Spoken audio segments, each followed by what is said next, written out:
So I'm like, and I had a hoodie and everything. And then like 2 hours later, LAPD, the Fugitive Task Force, pulls up. Like they were in Vegas, sitting on somebody, trying to catch somebody within Vegas. And they got the call, hey, we got Conejo. So they smashed all the way to TJ, and they came and they just like picked me up. And then we drove to 77th Division. Oh. Wow.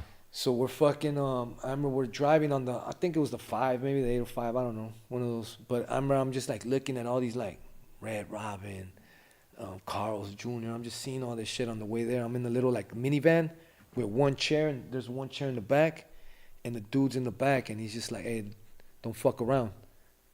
Let's just make it a smooth ride. But I'm like cuffed like this, so I can't do nothing, really.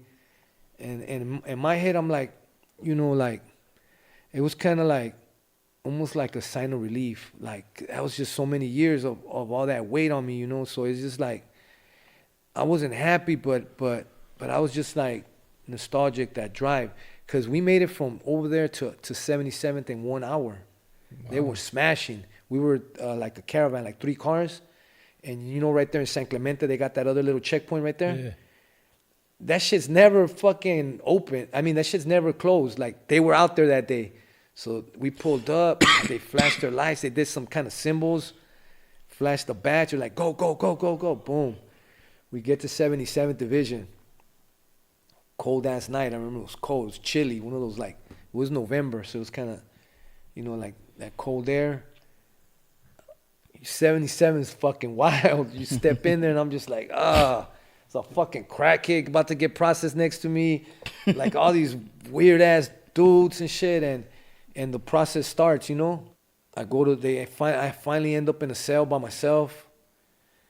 I'm like, can I use the phone? They brung me down. I only knew one number because, I memorized my girl's number. So I call it. She gives me a couple other numbers. I start calling. They put me in like a little tank at 77. So I'm calling any number I can. Hey, do me a 3-wheel. Call it. Give me a number or whatever. I go back to my cell. I think it's becoming the next day, or it does become the next day. And they're like, hey, we're going to clean your cell. We're going to move you to this other cell. So I had a boy that he was on the run 20 years. They had caught him 2 months before me off of Adams too. Mm-hmm. Like Adams and, Maple and, all those right there. And when they took him to 77, there's a thing called Perkins. They'll put an informant in your cell with you. It's like a tactic they use, Perkins. I don't know if it made a big deal because in Orange County they were using it. So they put an informant in there and they asked him all these questions, and this fool ended up talking about his case he might have been a straight LAPD. But they put me in a cell with a dude that has all his arms full of tracks. He's a heroin addict. He has fucking track marks all over his arms.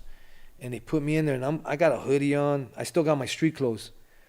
And then, like the first thing he asked me, he's like, what you in here for, rape? He tells me like, I'm going to fuck this fool up. I'm like, what? But I already knew, like, okay, the camera's right there. They could hear the speakers on the wall.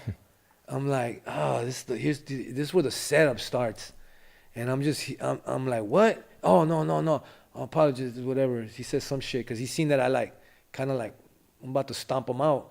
And then he starts asking me about people. Like, he didn't know who I was. I didn't introduce myself to him because I was like, the fuck, this was a smoker. What the fuck I'm going to tell him who I am or anything, give him any info, He's nobody to me. And then he starts bringing up people that I know. He's like, hey, your homeboy this? And I'm just like, what? How you know him? And then he's like, yeah, he sells dope over here on this street.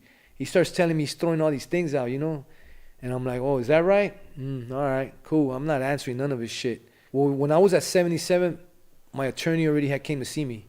It was already in place, everything. So he's like, man, just, fall back, chill. Don't talk to nobody about your case.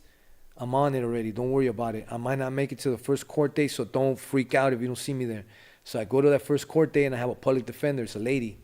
And I tell her, hey, do I get bail? And she's like, nah, there's no bail for death penalty cases. Oof. And that shit's another out-of-body experience. That shit fucked me up, She's like, there is no bail for those type of cases. And everybody in the tank, everybody in the tank's like, oh shit.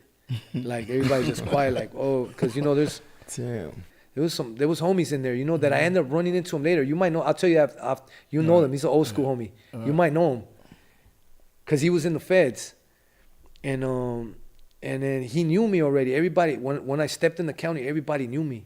Your name carried his weight. Yeah, That's so they all. were just like, So man, he what's knew up, what it Rabbit? was. You know, whatever. And then, you know, and that, it was kind of strange for me too, because like I said, I haven't used my real name, Jose, in 15 years. I've been this, I've been that, I've been all these other names. And now I'm back to like, I'm Jose again. And then when I was on the run, I'll never tell nobody I was from Harpies or they call me Conejo, Rabbit, whatever from Harpies. Never. I'll just, because there was informants over there, you know, that would trade info to get their green cards to come back to the U.S. or, you know, like there was a lot of like that going on. So